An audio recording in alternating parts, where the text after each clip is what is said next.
За одоо улсын хурлын гишүүд хууль санаачлагчийн илтгэл болон байнгын орны санал дүгнэлттэй холбогдуулан урьдчилан ирүүлсэн нэрсийн дагуу асуулт асууна. Бадарчин Хэрлэн гишүүн асуулт асууя. За нийслэл Улаанбаатар хотын замын хөдөлгөөний төвчрлийг бууруулах, гэр хорооллыг орон сууцруулах тухай хуульд нэмэлт өөрчлөлт оруулах. Энэ саналыг бол зарчмын хувьд дэмжиж байна. За энэ дээр надад нэг тодруулж асуух хоёр зүйл байна. Ялангуяа газрыг дахин төлөвлөх гэр хорооллын хөгжлийн санг байгуулахтай холбоотой тодруулах зүйл байна.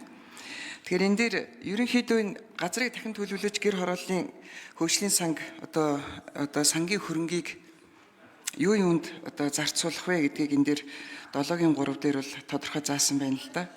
Энд одоо нэг газраа чөлөөлсөн иргэдэд төр сууршуулах орон сууцны асуудлыг шийдвэрлэх тухай асуудал энд орох уу үгүй юу? Одоо ер нь бол нэлээд олон иргэд чинь бас нэг амьдарч байсан орон байраа сулж өгөөд газраа чөлөөлж өгөөд явцдаг. За байр түрээслээд амьдардаг, түрээсийн төлбөр зардлыг дийлэхгүй болоо явцдаг. Тэгээд нөгөө байр нь ашиглалтанд орохгүй хэсэг хугацаанд орох орон байрны хувьд хүндрэлтэй бас дээр нь одоо санхүү эдийн засгийн хувьд бол маш хүндрэлтэй асуудал ороод идэг иргэд бол их олон байгаад идэг. Тэгэхээр энэ сангийн мөнгө энэ төр сууршуулах орон сууцны асуудлыг шийдвэрлэхэд тодорхой хэмжээгээр зарцуулагдах уугүй юу гэж нэгдүгээр асуумаар байна. За хоёрдугаарт нь одоо тухайлах юм бол энэ сангийн хөрөнгө одоо нэг бас юм тэгш зарцуулагдах үүднээсээ магадгүй одоо энэ дээр бичигдсэн байна л да 7-гийн 3-ын 3-т тухайлах юм бол ашиглалтын шаардлага хангахгүй нийтийн зориулалттай орон сууцны барилгыг буулгах шинээр барихад энэ хөрөнгөөс зарцуулна гэж бичигдсэн байгаа байна. Тэгэхээр энэ дээр бас 7-гийн 3-ын 1 дээр нь бас одоо ингээд ер нь бол инженерийн болон нийгмийн дэд бүтцийг бий болгоход бас зарцуулагдана гэдээ явчихсан байгаа даа. Тэгэхээр энэ өөрөөр хэлэх юм бол нөгөө гэр хорооллын дахин төлөвлөлтийн асуудал хийгдэж байгаа газар орон нутгууд чинь бол хөгжлийн хувьд, байршлын хувьд харилцан адилгүй байгаа. Тэгэхээр энэ сангийн хөрөнгийг аль болохоор жигд тэгш одоо ингээ хүртээхийн тулд энэ дээр ямар зарчим баримтлах вэ? Тухайлх юм бол хотын төв газрууд бол одоо нөгөө ашиглалтын шаардлага хангахгүй барилгууд бол их олон болоо явчихна, олон байгаах. Тэгэхээр тэрий чинь нураагаа дахиад шинээр барихад магадгүй энэ сангийн хөрөнгө төлхөө тийшээ хотын төв рүү арай орчих гээд байх юм биш байгаа даа гэж. Тэгээ агуул бүр хотын захад болохоор чинь нөгөө дид үтс инженерийн шугам шүлжээ байхгүй газар бас ахаад өртөг өшөө тийшээ шингэсэн юм төслүүд хэрэгжих юм бол тийшээ мөнгө дийлэх нь явчих юм биш байгаа даа. Тэгэхээр энийг тэнцвэртэй зарцуулах тал дээр бас ямар бодлого барих гэж байгаа бол гэж асуумаар байна. 3-дугаарт нь ерөнхийдөө энэ сангийн хөрөнгийг зарцуулахад одоо тэр нөгөө ногоон байгууламжийг одоо хөгжүүлэхэд тийм ээ бас энэ сангийн хөрөнгөөс зарцуулах тухай тийм санаанууд энд орох уу гэж би тодруулж асуух гэсэн. За ажлын хэсгийн гишүүдийг танилцуулъя. Инх тайвны Батамгалан хот байгуул барилга орон сууцлалтын сайд, Хишгэгийн Нямбатар нийслэлийн засаг дарга бөгөөд Улаанбаатар хотын захирагч, Маанбийн Үнэнбат нийслэлийн засаг даргын хамгийн газрын хууль тогтоомж гэрээ эрх зүйн газрын дарга, Ичин Нурмын Бат төгс хот байгуул барилга орон сууцлалтын сайдын зөвлөх. За Нямбатар дарга хариулт өгье. 4-р энэ дэр. За Хэрлэн гишүүний асуултанд сүүлээс нь хариулъя.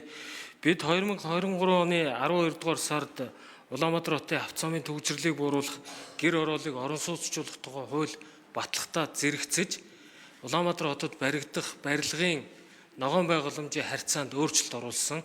Өөрөөр хэлбэл нийт барилгажих талбайн 60% нь барилгаж нь, үлдсэн 40% нь ногоон байгууламж, автозам зогсоол хүүхдийн тоглоомын талбай байгаар ийм өөрчлөлтийг оруулсан.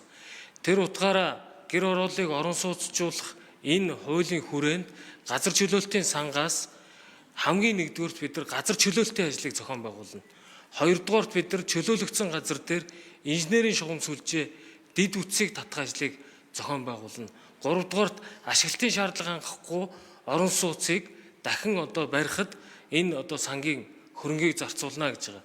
За сангийн өөрийнх нь хөрөнгийг захин зарцуулах түүнд хяналт тавих журмыг нийслэлийн иргэдийн төлөөлөгчдийн хурал баталгаар байгаа. За саяны таны асуусан асуултын бас нэг хоёр дахь зүйл бол энэ ашиглалтын шаардлага хангахгүй орон сууцнд амьдарч байгаа хүмүүсийн барилга орон сууцыг буулгасан тохиолдолд тэр хүмүүсийг төр орон сууцнд шилжүүлэх зохицуулалт хөрөнгө эндээс гарах үгээр энэ бол яг энэ тохиолдолд гарч явна.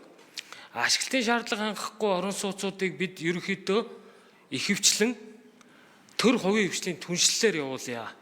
Төр хувийн хвшлийн түншлэлээр ашиглалтын шаардлага хангахгүй барилгууд дээр тендер зарлах замаар одоо ч гэсэн явж байгаа, энэ жишгээр явж байгаа. За бидний нэг гаргасан шийдвэрүүд 40-50 мянгат орчмын хотын төвийн 4 давхар орон сууцуудыг үндсэндээ одоогоор шийдэл гаргахгүй 20-40 батлагдсны дараа өндөржилт, барилгажилтын хэмжээний талаар их хурлаас батлагдсан ерөнхий төлөвлөгөө үргэлжилж батлагдах хэсэгчлэн ерөнхий төлөвлөгөөнийхөө хүрээнд энэ хавийг шийдээ бусад ашиглалтын шаардлага хангахгүй газрууд дээр тендер зарлаад явж байгаа. Тухайлх юм бол энэ 4-р одоо дэлгүүр орчим дээр тендерүүд зарлагдсан явж байгаа гэдгийг хэлээ. За газрын хөгжлийн сангийн хувьд яагаад бид нар энэ хуулийг өнөөдөр ингээд заашгүй оруулж ирэх шаардлага үүссэн бэхээр яг өнөөдрийн байдлаар Улаанбаатар хотод энэ 8-9-р сараас эхэлж зарах урт хугацаатай хөгжлийн зээлээр баригдсан болон буцалтгүй тусламжаар баригдсан 2000 орчим айлын орон сууцыг бид нар зарах шаардлага үүсэж байгаа. Энэ зарагдсан барилгыг бид нар нэгдсэн сан төвлөрүүлээд хэсэгчлэн ерөнхий төлөвлөгөөнийхөө дагуу газар чөлөөлтийн ажлуудыг төлөвлөгөөтөө үргэлжлүүлж явуулах түүндээ дэд үтс татах шаардлагатай. Өмнө нь ийм зорилттой хэд хэдэн барилгууд баригдсан, бондын мөнгөөр хэд хэдэн орон сууцны хороолууд боссон боловч дараагийн газар чөлөөлтөйгөө сан нөхөн одоо бүрдүүлэлтийг хийгээгүй улмаас газар чөлөөлтийн ажлууд ингээд үндсэндээ өнгөрсөн жилүүдэд явагдаагүй энэ гашуун туршлага дээр үндэслэж бид нар энэ санг байгуулж байгаа. За хэрлэн гишүүн тодруулъя.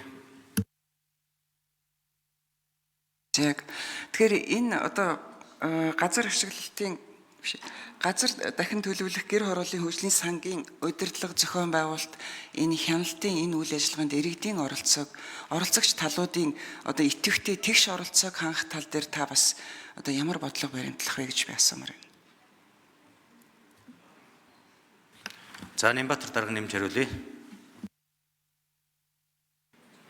Би өмнө нь хэлсэн газрыг дахин төлөвлөх, гэр хорооллын хөгжлийн сангийн хөрөнгийг бүрдүүлэх, захиран зарцуулах, хяналт тавих журмыг нийслэлийн иргэдийн төлөөлөгчдийн хурд батлана. Энэ баталсан акт нь өөрөө нийтээр дагаж мөрдөх акт учраас хууль зүйн дотоод хэргийн яамны захиргааны актын нэгдсэн бүртгэл бүртгэгдэж явна. Энэ утгаараа иргэдийн оролцоо тухайн Улаанбаатар хотыг хөгжүүлэх ерөнхий төлөвлөгөө, тухайн одоо хэсэгчлэн ерөнхий төлөвлөгөө, тухайн нэгж хорооллыг хөгжүүлэх төлөвлөгөөнд нийцүүлж энэ хөрөнгийг одоо захиран зарцуулах энэ одоо чиглэлээр ажиллана. Мэдээж хэрэг олон нийтийн оролцоо, хөндлөнгийн хяналт, төрийн бас байгууллагуудын оролцоог хангаж энэ хөрөнгийг захиран зарцуулах, удирдах зөвлөл бүрэлдэж ажиллана л гэсэн ийм одоо үндсэн одоо төлөвлөлттэй байгаа. Журам маань тэгж боловсрогдно. Хууль батлагдсаны дараа удирдах зөвлөлд орох бүрэлдэхүүнийг нээлттэй сонгон шалгаруулалтаар шалгаруулах. Яг одоогийн